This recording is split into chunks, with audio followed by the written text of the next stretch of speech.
नमस्ते दोस्तों, हमारे चैनल पर आपका एक बार फिर से हार्दिक स्वागत है।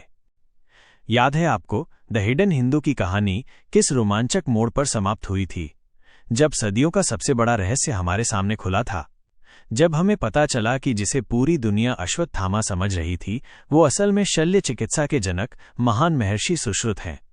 पहली किताब ने हमारे मन में कई अनसुलझे प्रश्न छोड़ दिए थे। असली चिरंजीवी कहाँ हैं? पृथ्वी की मां अमृता का क्या हुआ? और सबसे बड़ा सवाल, अब आगे क्या होगा? आज हम इन्हीं प्रश्नों के उत्तर खोजने के लिए इस यात्रा को आगे बढ़ाएंगे। हम गोता लगाने जा रहे हैं अक्षत गुप्ता के बहुप्रतीक्षित उपन्यास द हिडन हिंदू भाग 2 की गहराइयों में। ये वीडियो इस दूसरी कड़ी का एक विस्तृत सारांश है, इसलिए यदि आपने किताब नहीं पढ़ी है तो ये आपके लिए एक स्पॉइलर अलर्ट यानी रहस्योद्घाटन की चेतावनी है। तो चलिए, बिना किसी विलंब के उस दुनिया में वापस चलते हैं जहां पौराणिक कथाएं, विज्ञान और रहस्य एक दूसरे से टकराते हैं।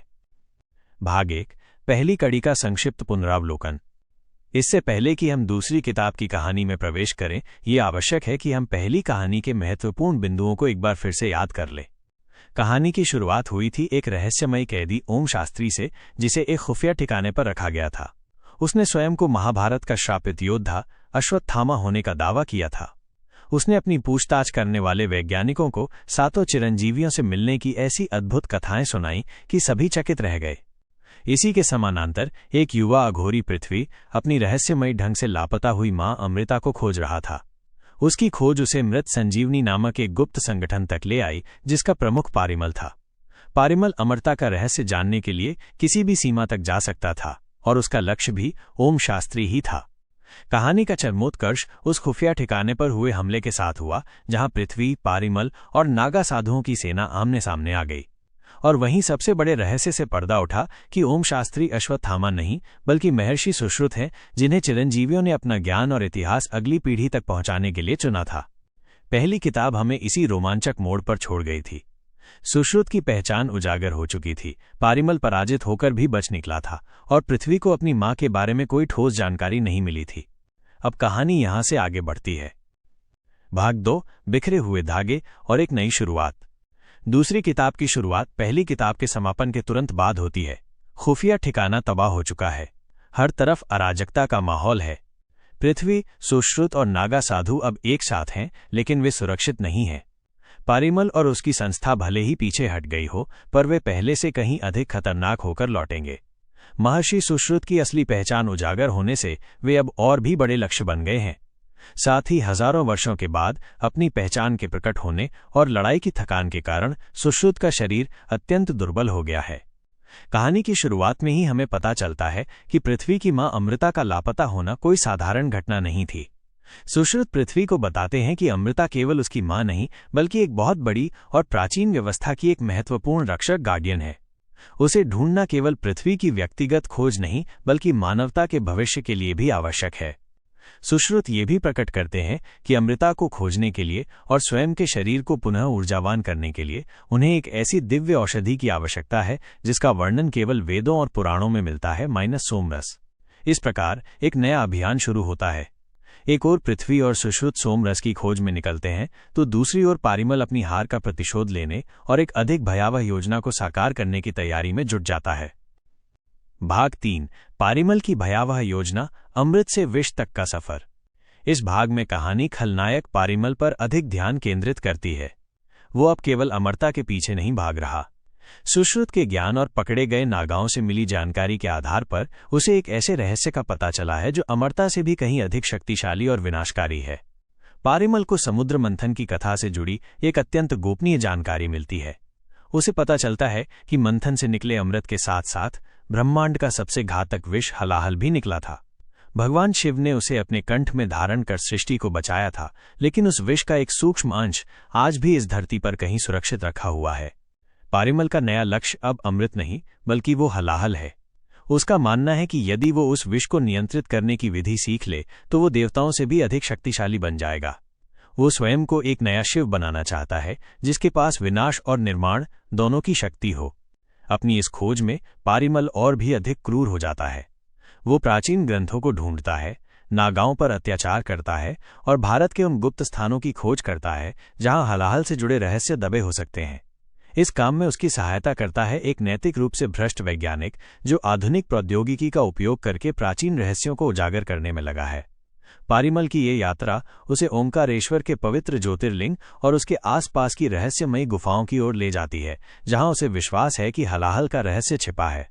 स्क्रीन पर ओंकारेश्वर मंदिर और नर्मदा नदी के रहस्यमयी दृश्य। भाग 4, पृथ्वी और सुश्रुत की आध्यात्मिक यात्रा। जहां पारिमल अंधकार के मार्ग पर है, वहीं पृथ्वी और सुश्रुत प्रकाश की खोज में है। उनका अभियान उन्हें हिमालय की दुर्गम कंदराओं और भारत के घने जंगलों में ले जाता है। सोमरस की खोज। सुश्रुत अपने प्राचीन ज्ञान का उपयोग करके पृथ्वी का मार्गदर्शन करते हैं। वे बताते हैं कि सोमरस कोई साधारण पौधा नहीं, बल्कि एक जीवंत ऊर्जा है जो कुछ विशेष परिस्थितियों में ही प्रकट होती है। उनकी ये खोज उन्हें एक गुप्त विद्युत वन इलेक्ट्रिक फॉरेस्ट में ले जाती है, जहां पौधे रात में चमकते हैं और वातावरण में एक अजीब सी ऊर्जा व्याप्त है। यहां उनका सामना उस वन के अलौकिक रक्षकों से होता है। पृथ्वी को अपनी अघोरी शक्तियों और शुद्ध हृदय का परिचय देकर उन रक्षकों का विश्वास जीतना पड़ता है। चिरंजीवियों के गहरे रहस्य। इस यात्रा के दौरान सुश्रुत पृथ्वी को चिरंजीवियों के बारे में और भी गहरे रहस्य बताते हैं। वे बताते हैं कि चिरंजीवी केवल अमर होकर पृथ्वी पर भटक नहीं रहे हैं, बल्कि वे एक बहुत बड़े उद्देश्य के लिए आज भी कार्यरत हैं। वे देवताओं और असुरों के बीच के संतुलन को बनाए रखने का कार्य करते हैं। सुश्रुत विशेष रूप से भगवान परशुराम की एक विस्तृत कथा सुनाते हैं। वे बताते हैं कि परशुराम आज भी महेंद्रगिरी पर्वत पर तपस्या में लीन हैं और वे पृथ्वी के ऊर्जा चक्र एनर्जी साइकिल को नियंत्रित करते हैं। यदि ये चक्र बिगड़ जाए तो प्राकृतिक आपदाएं आ सकती हैं।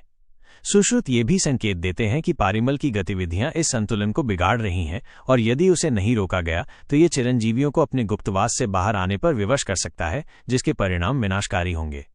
ये यात्रा पृथ्वी के लिए केवल एक खोज नहीं, बल्कि एक आत्मज्ञान का सफर भी बन जाती है। वो अपनी अघोरी शक्तियों की सीमाओं को समझता है और सुश्रुत के मार्गदर्शन में एक योद्धा से एक रक्षक बनने की ओर अग्रसर होता है। भाग 5, चरमोत्कर्ष, ओंकारेश्वर का महासंग्राम। कहानी के दोनों धागे अंत में ओंकारेश्वर की पवित्र भूमि पर आकर मिलते हैं। पृथ्वी और सुश्रुत को पता चलता है कि जिस स्थान पर सोमरस का एक स्रोत है, उसी के निकट एक गुप्त तहखाने में हलाहल का रहस्य भी छिपा है। पारिमल अपनी पूरी सेना और आधुनिक तकनीक से लैस होकर वहां पहले ही पहुंच चुका है। उसने उस स्थान की रक्षा कर रहे नागाओं को बंदी बना लिया है और तहखाने का द्वार खोलने के बहुत निकट है। यहां कहानी अपने चरमोत्कर्ष पर पहुंचती है। पृथ्वी, सुश्रुत और उनके साथी नागा साधु पारिमल की सेना पर आक्रमण कर देते हैं। एक ओर प्राचीन अस्त्र शस्त्र और अघोरी तंत्र मंत्र की शक्तियां हैं, तो दूसरी ओर आधुनिक हथियार और वैज्ञानिक उपकरण। ये प्राचीन और आधुनिक विश्व के बीच एक महासंग्राम है। अमृता का रहस्योद्घाटन। लड़ाई के बीच जब पृथ्वी उस गुप्त तहखाने में प्रवेश करता है तो उसका सामना एक ऐसी सच्चाई से होता है जो उसकी दुनिया को हिलाकर रख देती है। वो देखता है कि उसकी मां अमृता वहां किसी की कैदी नहीं है, बल्कि वो स्वयं उस तहखाने की रक्षा कर रही है। वो एक शक्तिशाली योद्धा और उस स्थान की प्रधान रक्षक है। उसने स्वयं ही पृथ्वी को स्वयं से दूर रखा था ताकि वो सुरक्षित रहे और बड़ा होकर अपनी नियति को पूरा कर सके। अमृता ने अपना पारिवारिक जीवन त्याग कर मानवता की रक्षा का कर्तव्य चुना था। यह क्षण पृथ्वी के लिए अत्यंत भावुक और पीड़ादायक होता है। उसे अपनी मां मिल तो जाती है, लेकिन वो उसके साथ जा नहीं सकती। अमृता उसे समझाती है कि उसका कर्तव्य प्रेम से भी बढ़कर है। अंतिम टकराव और एक नई शुरुआत। अमृता, पृथ्वी और सुश्रुत मिलकर पारिमल का सामना करते हैं। वे उसे हलाहल प्राप्त करने से रोकने में सफल हो जाते हैं, लेकिन एक भयंकर लड़ाई के बाद पारिमल फिर से बच निकलने में कामयाब हो जाता है और जाते जाते वो एक ऐसी ऊर्जा को सक्रिय कर जाता है जो भविष्य में एक बड़े खतरे का संकेत देती है। दूसरा भाग यहां समाप्त होता है। पृथ्वी अपनी मां से मिल चुका है, लेकिन उसे पा नहीं सका। पारिमल पहले से कहीं अधिक ज्ञान और बदले की भावना के साथ फरार है। और सबसे बड़ी बात, एक नए और कहीं अधिक प्राचीन खतरे माइनस की वापसी माइनस की नींव रखी जा चुकी है। निष्कर्ष और विश्लेषण। दोस्तों, द हिडन हिंदू भाग 2 कहानी को एक नए स्तर पर ले जाता है। गहन विश्व निर्माण।